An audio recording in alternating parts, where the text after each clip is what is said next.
Hello and a very warm welcome to all of you to Time Out with Usama. This is Amin Farooq. So, starting off today's podcast, which is Meaning of Life. I have recently read Viktor Frankl's Man's Search for Meaning, and that has intrigued me to go on with this podcast.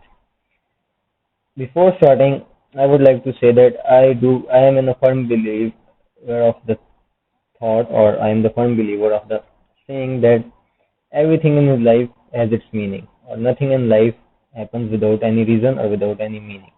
I do firmly believe that whatever is going on around me or in the society or in the whole world, if we look at a wider picture, does has a significant meaning attached to it.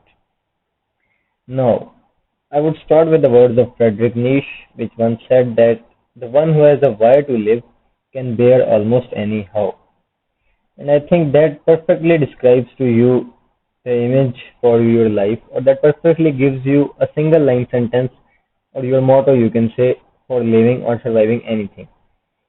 Viktor Frankl in his book says that suffering even becomes, if you attach meaning to suffering, it also becomes survivable, or it also becomes something to look forward to.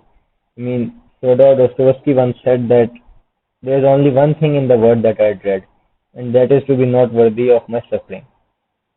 And Frankl is a man who has survived concentration camps, who has been through what you can say the worst thing ever happened to mankind, or the worst thing ever happened on this earth, perhaps I would say in the recent history or in the last century.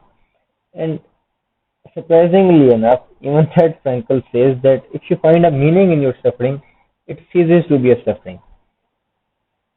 Spinoza once said that emotion, that is suffering, ceases to be suffering or ceases to be that emotion if you attach a meaning to it. So even the worst of the things in the life, or even the bad things, or even the things which I won't wish on my enemy, even can become bearable, can become survivable, can be gone through, and can be survived if you attach a meaning to them. So back to the niche quote that the one who has a why to live can bear almost any how. Finding your why, or finding that why, perhaps should be the most important goal in your life, or perhaps should be the reason of your life or living. A recent survey was carried out in the United States of America for the teens, and it gave out the report that almost 30% of the Americans, or of the teenage Americans, do concede that they don't have a meaning to their life, or they are unable to find a meaning for their life. And if you don't have a meaning, or if you don't have a why to live for, I don't think anything can make you. For success, like happiness, cannot be pursued. It can only be ensued. And to ensue it, you have to find a cause greater than your own self. I will touch more upon this in the later section or in the end. Aaron Ralston, who cut off his arm after being stuck under a boulder for 127 hours, said that my whole life, or the whole experience up till that days or those days, kept me pushing towards this stone. It was like I knew this boulder or this rock was coming in my life, or I knew this obstacle was coming in my life, and my whole life was shaping me up for it. My whole life was, you can in other words say, training me up for it, and my whole life was planned in such a way that it had to come and this had to happen. For there was a complete change in his preferences, there was a complete change in his outlook for life, or there was a complete change in his view of life, you can say, after that. But I have a little point here, and a thing which intrigues me sometime, or a thing which bothers me, that why do we wait for that certain rock in our Lawson case, or why do we wait for that one accident, for that one cardiac arrest, for the death of a loved one, for the sickness of a loved one, for the one doctor report? I mean, why should we wait for that? Why can't we take matters in our own hands today? So please, don't wait for that rock, don't wait for that accident to change your viewpoint, to make your life meaningful, to make your life purposeful. Do it today. A human mind evolves over time, a human thinking evolves over time.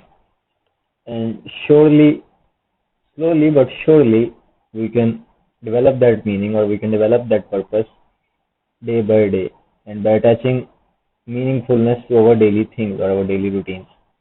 Now, back to the point where I said that success, like happiness, can only be ensured and it can be ensured by finding a purpose that is greater than oneself. Eldon Tanner once said that service is the rent we pay for the privilege of living on this earth. And I do believe that. I strongly believe that service is the rent we are paying for the privilege of living on this earth, and we should pay this. We should pay this rent, we should pay service to others. Because helping others, or you can say looking out for others, is a thing which is greater than yourself, is a cause which is greater than one yourself. So this societal welfare or this social welfare should be in your life. Do what you can do about it. It doesn't matter. Trust me, it doesn't matter how small you are giving or how insignificant you are giving. What matters only is that you are giving. And people say that I would give to the one who is deserving. But the trees in your orchard don't say so. They give so that they may live, for to withhold is to perish. So I think I will end my podcast on this. Give. Give your time, give your love, give your feelings, give yourself to society, to you others, for to withhold is to perish. Goodbye. Stay safe, stay home, and stay happy.